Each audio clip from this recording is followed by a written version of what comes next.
जय श्री कृष्णा। वृंदावन की चींटियाँ और एक संत की कथा। एक सच्ची घटना सुनिए। एक संत की। वे एक बार वृंदावन गए। वहाँ कुछ दिन घूमे फिरे, दर्शन किए और जब वापस लौटने का मन किया तो सोचा भगवान को भोग लगाकर कुछ प्रसाद लेता चलूँ। संत ने रामदाने के कुछ लड्डू खरीदे, मंदिर गए, प्रसाद चढ़ाया और आश्रम में आकर सो गए। सुबह ट्रेन पकड़नी थी। अगले दिन ट्रेन से चले। सुबह वृंदावन से चली ट्रेन को मुगल सराय स्टेशन तक आने में शाम हो गई। संत ने सोचा अभी पटना तक जाने में 3-4 घंटे और लगेंगे। भूख लग रही है। मुगल सराय में ट्रेन आधे घंटे रुकती है। चलो हाथ पैर धोकर संध्या वंदन करके कुछ पा लिया जाए। संत ने हाथ पैर धोया और लड्डू खाने के लिए डिब्बा खोला।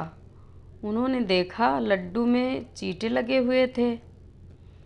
उन्होंने चींटों को हटाकर 1-2 लड्डू खा लिया।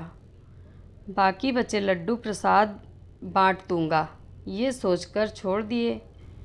पर कहते हैं ना, संत हृदय नवनीत समाना। बेचारे को लड्डुओं से अधिक उन चींटों की चिंता सताने लगी। सोचने लगे ये चींटे वृंदावन से इस मिठाई के डिब्बे में आए हैं। बेचारे इतनी दूर तक ट्रेन में मुगल सराय तक आ गए।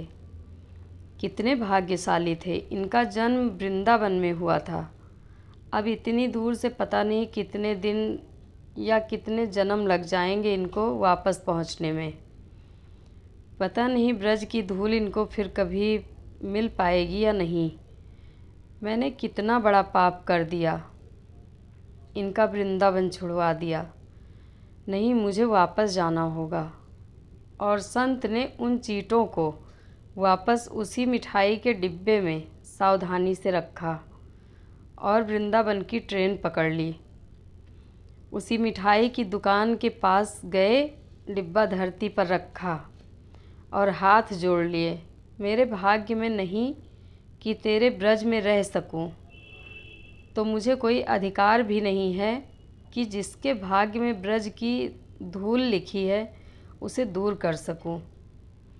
दुकानदार ने देखा तो आया, महाराज चींटे लग गए। तो कोई बात नहीं, आप दूसरी मिठाई तौलवा लो।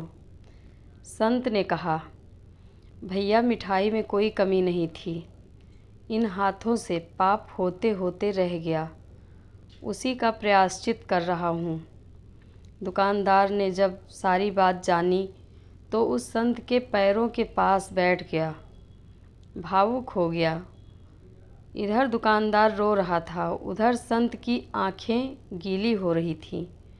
बात भाव की है, बात उस निर्मल मन की है, बात ब्रज की है, बात मेरे वृंदावन की है, बात मेरे नटवर नागर और उनकी राधा रानी की है, बात मेरे कृष्ण की राजधानी की है। बूझो तो बहुत कुछ है, नहीं तो बस पागलपन है, बस एक कहानी। घर से जब भी बाहर जाएं तो घर में विराजमान अपने प्रभु से ज़रूर मिलकर जाएं और जब लौट कर आएँ तो उनसे ज़रूर मिलें, क्योंकि उनको भी आपके घर लौटने का इंतज़ार रहता है। घर में यह नियम बनाइए कि जब भी आप घर के बाहर निकलें तो घर में मंदिर के पास 2 घड़ी खड़े रहकर कहें, प्रभु चलिए, आपको साथ में रहना है। भगवान कभी अपने भक्तों को अकेला नहीं छोड़ते। भक्त की रक्षा करने को भगवान सदैव तत्पर रहते हैं। ऐसा बोलकर ही घर से निकलें, क्योंकि आप भले ही लाखों की घड़ी हाथ में क्यों न पहने हों, पर समय तो प्रभु के ही हाथ में होता है ना। राधे राधे। जय श्री कृष्णा। धन्यवाद।